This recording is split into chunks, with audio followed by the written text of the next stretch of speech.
closed. The Keystone pipeline leaked an estimated 210,000 gallons of oil onto agricultural land in northeast South Dakota, TransCanada Corp, and regulators said. Officials don't believe any surface water bodies or drinking water systems were polluted. November 17, APThe global campaign to divest from fossil fuels may have just picked up its most significant ally to date, the largest sovereign wealth fund in the world. Norway's trillion-dollar sovereign wealth fund has proposed dropping investment for oil and gas companies. The plan, backed by the central bank, still needs approval by the finance ministry, but it would see the fund gradually divesting itself of oil and gas stocks over time. Currently, fossil fuel investments account for about 6% of the fund's assets, or $37 billion. Our advice is to simply remove the oil and gas sector, as it is defined in the FTSE Reference Index, from the fund's reference index, Deputy Central Bank Governor Egil Madsen told Reuters in an interview. That would mean all companies that the FTSE has classified with the sector should be removed from our reference index. The global movement for fossil fuel divestment has been one of the fastest growing divestment campaigns ever witnessed. According to Fossil Free, a project of 350.org, an estimated 808 institutions from around the world have committed to divestment, totaling $5.57 trillion in assets. The type of groups are varied. About 27% of them are faith-based, another 20% are philanthropic foundations, 18% are government, 16% are education institutions, and 10% are pension funds. More Goldman automated trucks to cost U.S. economy 300,000 jobs per year. More China resumes oil hoarding despite higher price. Opinion on climate change. Democrats must fight harder and smarter. Sen. Bennett. But the potential move by Norway's sovereign wealth fund is one of the most significant pledges yet, for a few reasons. First, the size of the fund, with $1 trillion in assets, is obviously notable. Second, the fund was built on oil and gas money, so a diversification away from fossil fuels has symbolic importance. But third, the justification for divestment, according to the fund, is not because of concerns over climate change, which is the usual reason why most other institutions have opted to divest. Norway's sovereign wealth fund wants out of fossil fuels in order to avoid exposure to oil price fluctuations. The sovereign wealth fund is a massive investor in oil and gas, so the news of a shift in investment strategy is significant.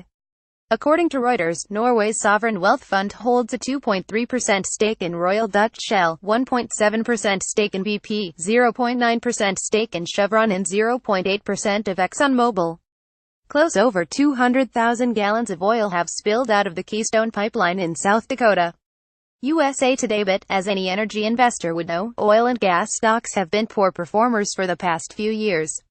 It clearly stands out, perhaps not surprisingly, but not obviously, that indeed there is a substantial difference, in return, between the oil and gas sector and the broad stock market in periods when the oil price changes substantially, Madsen said.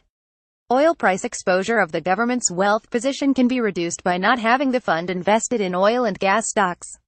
The sovereign wealth fund, like other investors, would have been better off putting their money in other sectors of the global economy.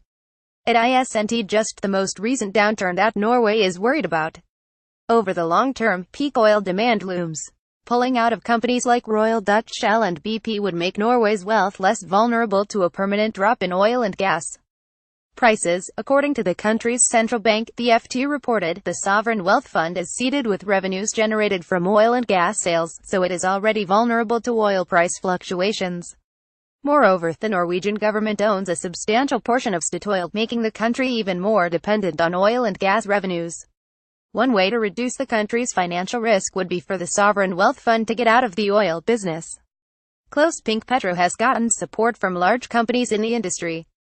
Video provided by Newsy News. Look, critics of the divestment campaign often note that liquidating one's assets does very little to influence the actions of the oil and gas industry.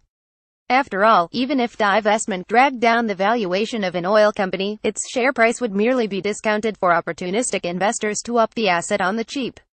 But that was never the overarching goal. The objective of the divestment movement was to make fossil fuel so toxic in the minds of the public that it forces governments to change policies to force a transition towards cleaner energy. That fight is ongoing. However, the proposal from the Norwegian Sovereign Wealth Fund opens up an entirely new front on the oil and gas industry. Hard-headed central bankers are concerned about the long-term investment case for fossil fuels, unrelated from climate change. The largest sovereign wealth fund in the world simply doesn't think it makes sense to hold on to oil and gas assets anymore. Oilprice.com is a USA Today content partner offering energy industry news and commentary.